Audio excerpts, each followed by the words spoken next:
all the costs of home ownership are going way up. And Americans, most of them, they don't buy the house. They buy the monthly payment. Doesn't matter what the house costs. What matters is what do they have to pay every month to live there?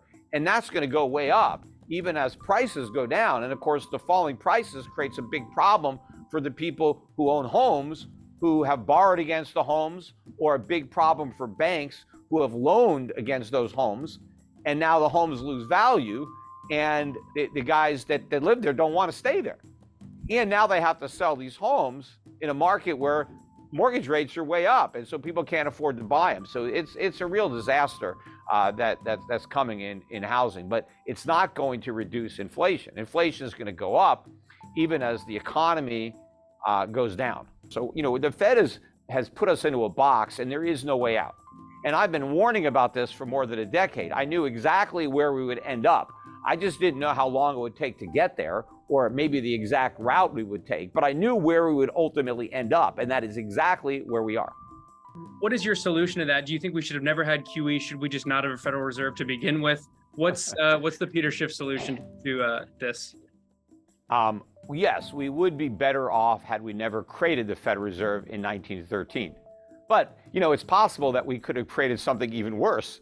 But the way they originally envisioned the Federal Reserve wasn't that bad. The problem is they changed it, and because the original Federal Reserve Act, the Federal Reserve wasn't even allowed to buy U.S. Treasuries. It was prohibited by law from even owning them. And of course, the original Federal Reserve notes were backed by gold, 40% gold, 100% commercial paper. And the mission of the Federal Reserve was to have an elastic money supply. And what that meant was when the economy expanded, they would expand the money supply along with the economy. But then when the economy contracted, they were supposed to contract the money supply. But we don't do that. We do the opposite of that. What the Fed does now is when the economy is strong, they expand the money supply. And then when it's weak, they expand it faster. Right? So it's not elastic. When that switch occurred, when did we start doing the exact opposite of the initial, I don't know exactly, but certainly probably during the Depression, everything started, with Roosevelt in the 30s, and then really kicked into gear in the 60s with the Great Society programs and the War on Poverty and the Vietnam War. And, that's why we had the big outburst of, price inflation, in the 1970s. And it's going to be worse now. In fact, I think the last year or two was already worse than the worst of the 1970s, because when they go back and say, hey, inflation was 10, 11, 12% in the 70s, and it's only 7, 8% now, that's apples to oranges, because the CPIs are different. If you took the 1970 CPI and you used it to calculate the CPI today, you had the same metrics, we would have had 15 to 20% inflation last couple of years, much higher. Or if you took our CPI and brought it back and redid the 70s numbers using the CPI of today, they would have had inflation maybe no higher than 6, 7%, something like that. So we're already worse, but we're just getting started. And you remember, the way they were able to bring that inflation to an end was Paul Volcker in 1980, who allowed real interest rates to get to a positive 6 or 7%. The highest inflation got was 1981 at 13.5 by CPI, and we had interest rates at 20. We're nowhere near there. We're still got interest rates half the inflation rate. And where's the cuts to government spending? You're not going to rein in inflation without getting to the source of inflation, which is government deficit spending. We just passed this omnibus Freudian slip, omnibus spending bill. That's all financed by inflation. You can't fight inflation and create inflation at the same time. So I don't see any end in sight to the inflation spiral that's only now just getting started. And that's why it's so important that people act to protect themselves, because the vast majority of people are going to get eviscerated by what really amounts to a tax. This is how the government is paying for all the programs, all the spending. We're not getting anything for free from government. Everything government gives you costs money. And the way most people are going to pay for the cost of government is through higher prices. And we've only seen the beginning of the price increases that are coming. So you mentioned the importance of fiscal spending there, and the Great Society, LBJ's big welfare push being partly to blame for the inflation, and then Reagan's welfare cuts helping to rein it in.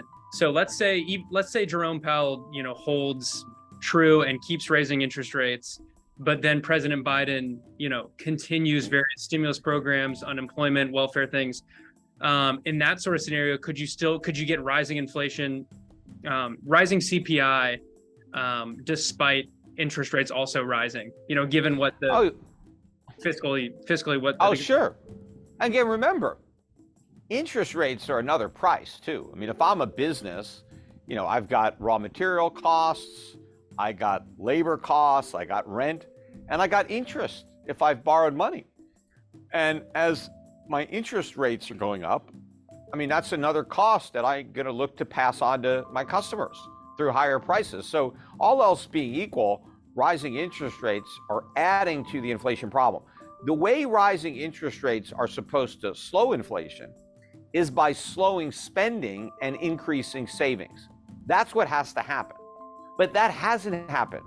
If you look at consumer consumption patterns, they're spending like crazy. The savings rate is near an all-time record low. It has collapsed. And credit card debt, mortgage debt, auto debt, student, all-time record high. So the rising rates have done nothing to alter consumer behavior. And so they're going to do nothing to bring down inflation. The only thing that's happened is we've had a pullback in commodity prices, oil prices, other things that moved up the most, the quickest, they've pulled back. And so that's creating some hope that maybe we've seen the worst of the inflation and now it's coming back down. But no, those prices are going to consolidate and hit new highs, probably even this year. And the other thing that's causing some hope is that real estate prices are finally coming down. But that doesn't matter, right? Real estate prices are not even part of the CPI. What's part of the CPI? Owner's equivalent rent. So, and that still has a long way to go up. But the other factors that are there, utilities are in there, insurance is in there, maintenance costs are in there. All those things are going to go up. So even if the price of a house goes down, let's say a house that was $400,000 comes down to $300,000. It's actually going to be more expensive to buy the $300,000 house than it was to buy a $400,000 house a couple of years ago, because the mortgage rate is much higher, your insurance cost is much higher, your maintenance, your property tax. I mean, all the costs of home ownership are going way up. And Americans, most of them, they don't buy the house. They buy the monthly payment. Doesn't matter what the house costs. What matters is what do they have to pay every month to live there?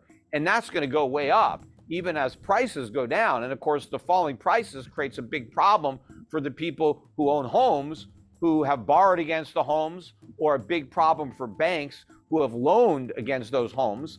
And now the homes lose value. And the guys that live there don't want to stay there. And now they have to sell these homes in a market where mortgage rates are way up. And so people can't afford to buy them. So it's a real disaster that's coming in housing, but it's not going to reduce inflation. Inflation is going to go up even as the economy goes down.